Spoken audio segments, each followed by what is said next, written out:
ሰላም ኑ የእግዚአብሔርን ቃል አብረን እናንብብ። የሐዋርያት ሥራ ምዕራፍ 19። አጵሎስም በቆሮንቶስ ሳለ ጳውሎስ በላይኛው ሀገር አልፎ ወደ ኤፌሶን መጣ። አንዳንድ ደቀ መዛሙርትንም አገኘ። ባመናችሁ ጊዜ መንፈስ ቅዱስን ተቀበላችሁን? አላቸው። እነሱም አልተቀበልንም፣ መንፈስ ቅዱስ እንዳለስ እንኳን አልሰማንም አሉት። እንኪያስ በምን ተጠመቃችሁ? አላቸው። እነሱም በዮሐንስ ጥምቀት አሉት። ጳውሎስም ዮሐንስ ከእርሱ በኋላ በሚመጣው በኢየሱስ ክርስቶስ ያምኑ ዘንድ ለሕዝብ እየተናገረ በንስሐ ጥምቀት አጠመቀ አላቸው። ይህንንም በሰሙ ጊዜ በጌታ በኢየሱስ ስም ተጠመቁ።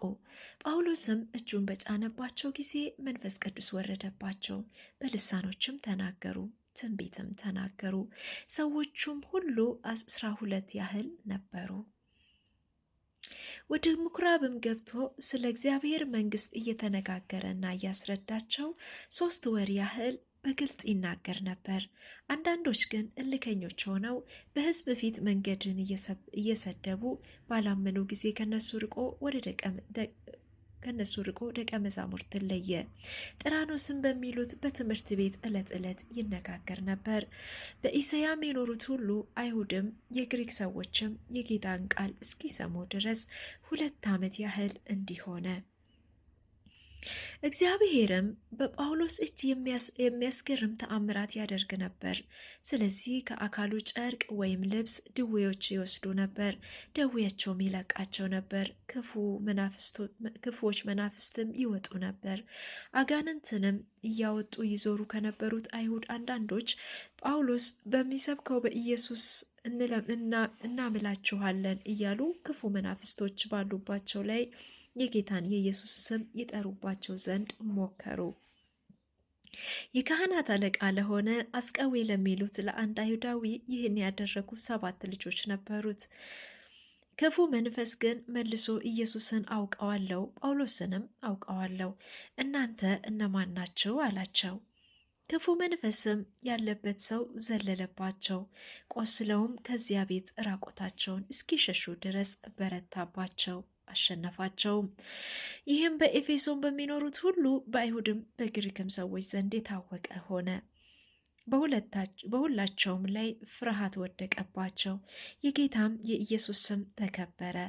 አምነውም ከነበሩት እጅግ ሰዎች ያደረጉትን እየተናዘዙና እየተናገሩ ይመጡ ነበር።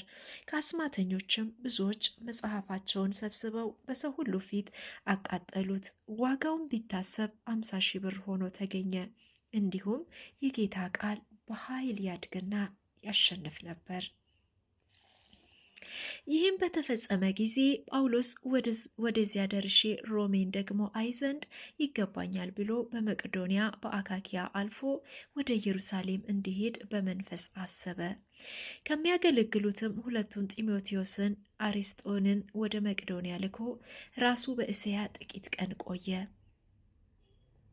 በዚያ ጊዜ ስለዚህ መንገድ ብዙ ሁከት ሆነ።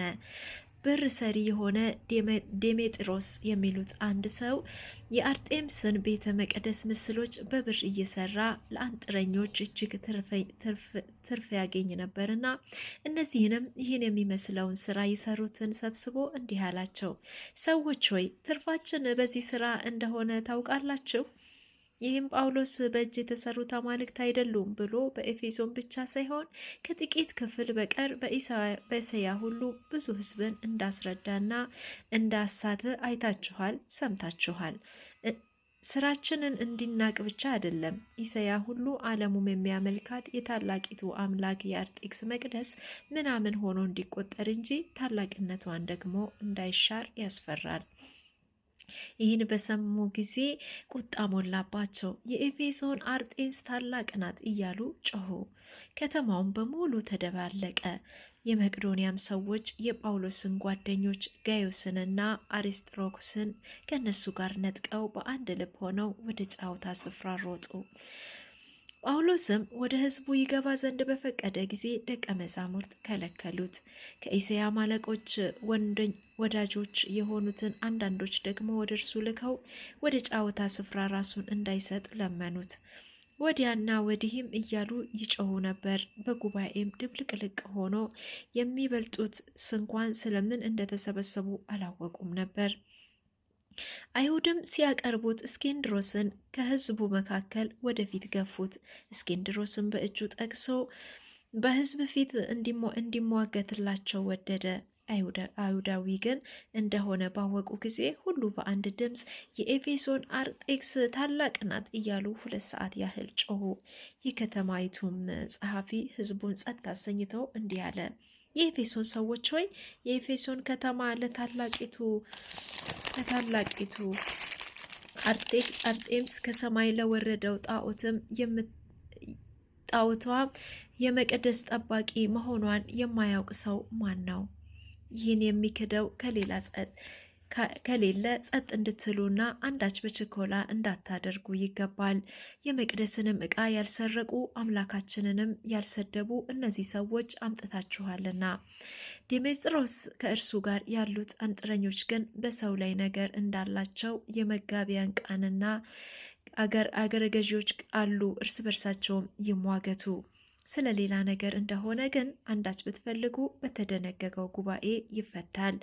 ዛሬ ስለተደረገው ሁከት ነው ሲሉ እንዳይከሱን ያስፈራልና፣ ስለዚህም ስብሰባ ምላሽ መስጠት አንችልም፣ ምክንያት የለምና። ይህን ብሎ ጉባኤውን ፈታው።